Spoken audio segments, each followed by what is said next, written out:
I tend to go with the cheaper models because the value of what you get versus what you pay doesn't necessarily go up with the price as much as you might expect. Let's quickly discuss the base features of this mini fridge. This mini fridge does have a display with 4 buttons on it.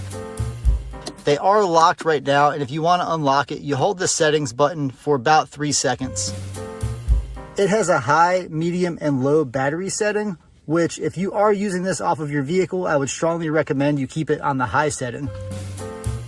It also has an eco mode and a max mode.